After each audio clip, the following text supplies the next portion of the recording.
1985년 8월 8일 수영을 하던 사람들의 신고로 오른발 4개, 왼발 2개, 손 2개로 총 8개의 토막을 마카오 해안가에서 경찰이 건져내었다.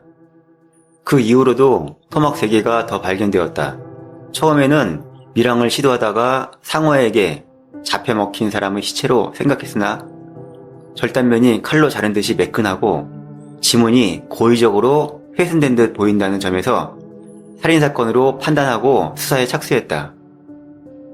전담 수사팀을 꾸리고 중국 본토의 법의학자까지 초빙했으나 이미 시신은 바다에 버려진 지 수일이 지나 썩어 문드러져 수사는 지지부진했다.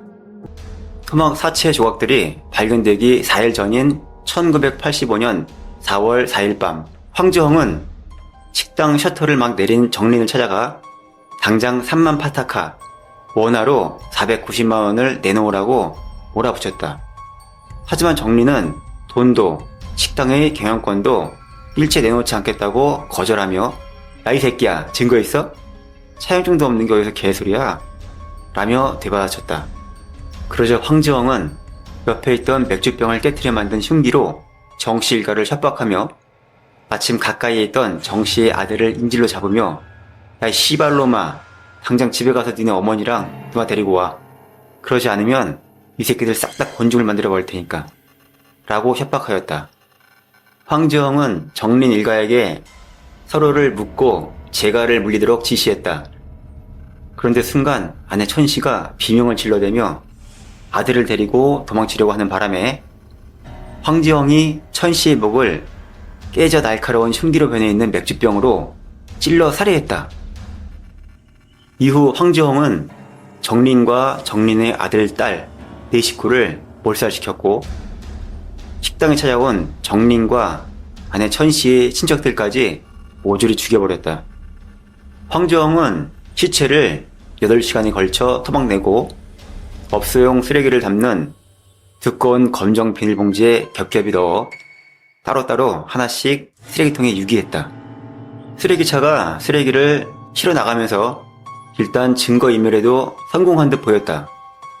이후 수개월간 황지형은 팔선반점의 새 주인으로 행사하며 식당을 경영하였는데 손님들도 정린이 황지형에게 빚을 갚지 못하면 식당을 넘기겠다고 했다는 사실을 알고 있었으며 황지형이 정린 일가는 고향마을로 내려갔다고 거짓말을 했기 때문에 의심하지 않았다.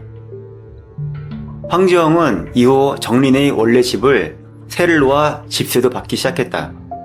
황지형은 본래 중국 본토 출신으로 1970년대에 일거리를 찾아 영국령 홍콩으로 건너간 적이 있는 인물이며 홍콩에서 천수량이라는 가명으로 일을 했지만 범죄를 저질러 5년간 구역한 적이 있었고 사기 도박에 능했던 황지형은 사람들과 마작을 했다 하면 항상 이겼다고 한다.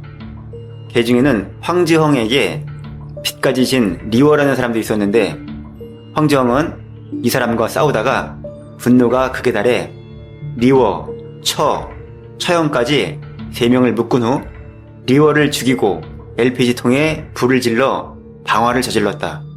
다행히 처와 처형은 도망쳐 나오는데 성공했고 이들의 진술로 황지형은 홍콩에서 이미 살인죄로 수배 중이었다. 살인자가 된 황지형은 경찰의 추적을 피해 홍콩을 떠나 고향인 중국 본토로 돌아가 광저우에서 몇 년 동안 칩거했는데 이 시기에 집주인의 딸과 눈이 맞았지만 집주인이 결혼에 반대하자 황지형과 집주인의 딸은 포르투갈령 마카오로 도주했다. 도주하기 전 황지형은 자신의 지문을 스스로 불로 지져 없애 홍콩에서 저지른 살인에 대해 증거인멸을 꾀하는 치밀함을 보였다. 마카오에 가서도 황 씨는 사기 도박판을 벌였다. 그러다가 도박 중독자 정린과 그의 처인 천 씨와 같은 도박장에서 만난 인연으로 아는 사이가 되었다. 1984년 이들은 서로 거금을 걸고 도박을 하다가 황 씨가 기술을 써서 이겼다. 이 과정에서 정린은 황지형에게 18만 8천 파타카, 하나로 3,100만 원을 빚졌다. 이 돈을 당장 갚을 여력이 없던 정린과 천은 1년 내에 빚을 갚지 못하면 자신이 운영하는 팔선 반점의 경영권을 황지영에게 넘기기로 서약하고 황씨도 동의했다. 그러나 추후에 경찰에 황지영이 진술한 바에 따르면 정리는 빚을 갚을 생각이 없었다고 한다.